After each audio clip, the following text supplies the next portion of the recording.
Kapal laut.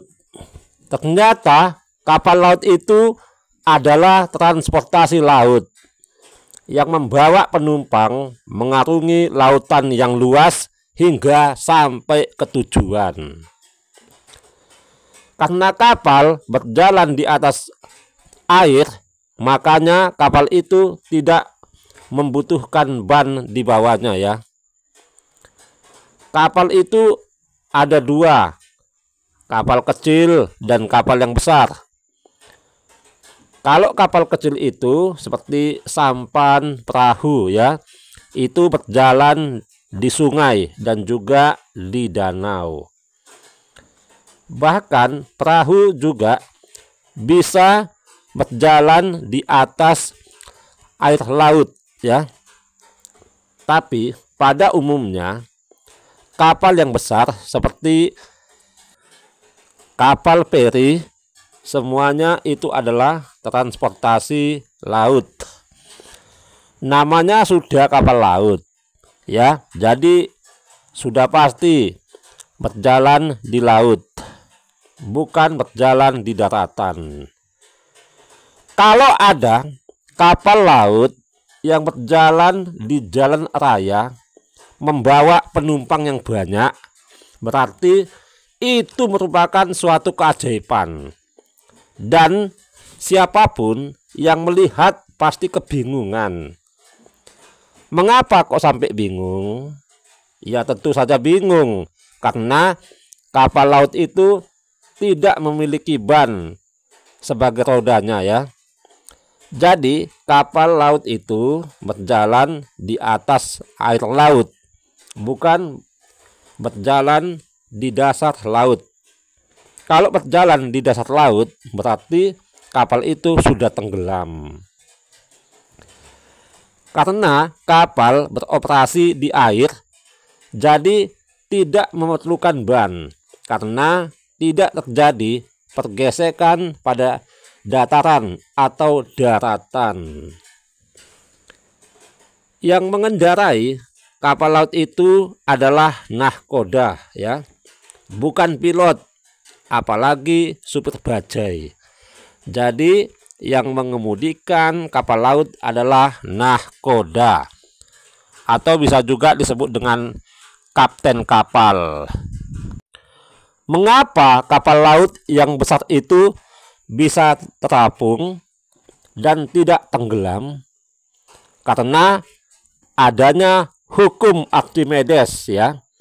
Jadi teori ini menjelaskan bahwa hal itu terjadi karena massa jenis kapal lebih ringan dari massa jenis air. Kapal laut terbuat dari baja yang kuat ya.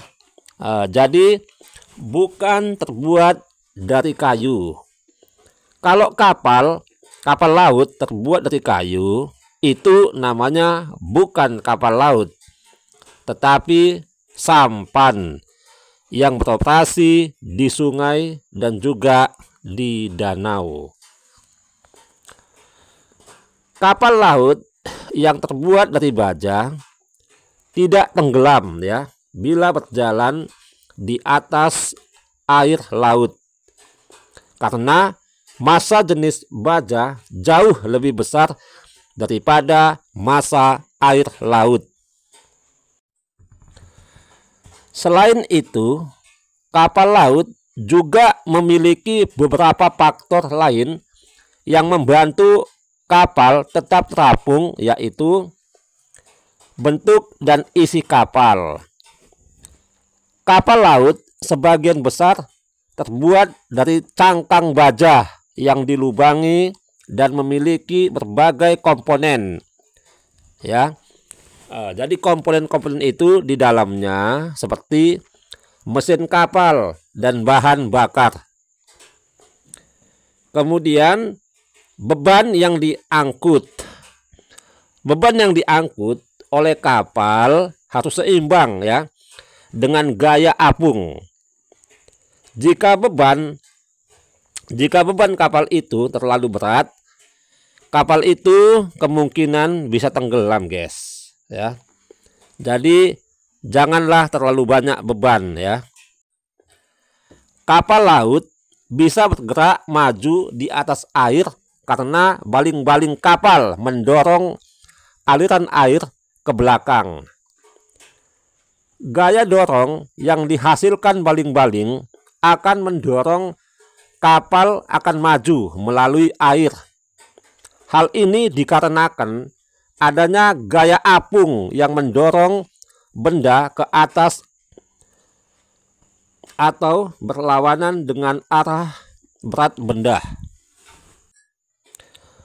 Kapal laut digerakkan oleh mesin dan sistem mekanis yang terdiri dari motor listrik atau mesin pembakaran internal yang menggerakkan baling-baling, atau yang lebih jarang pada pompa jet ya, sebuah impeller. Jadi kapal laut itu agar bisa berjalan di atas laut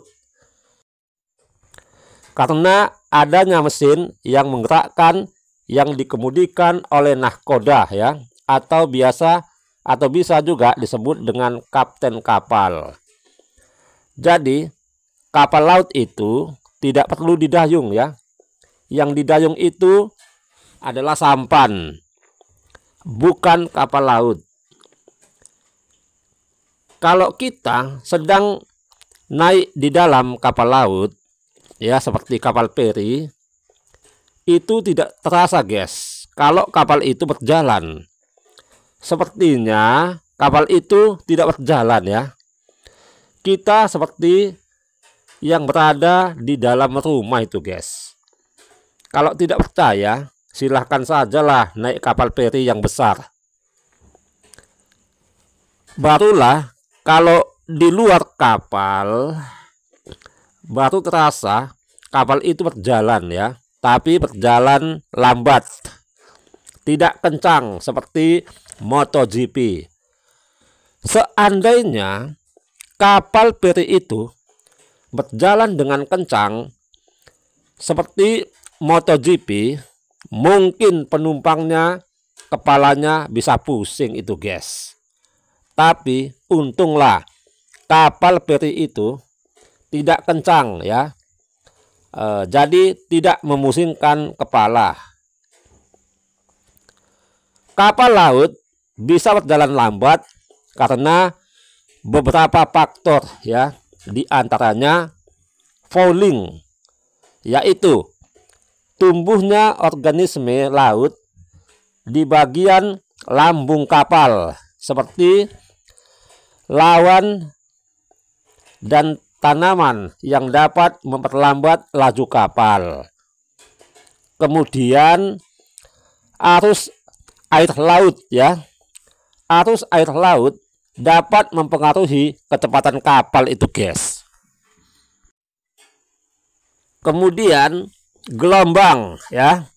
Gelombang dapat memperlambat kapal ya, terutama saat memasuki perairan sempit.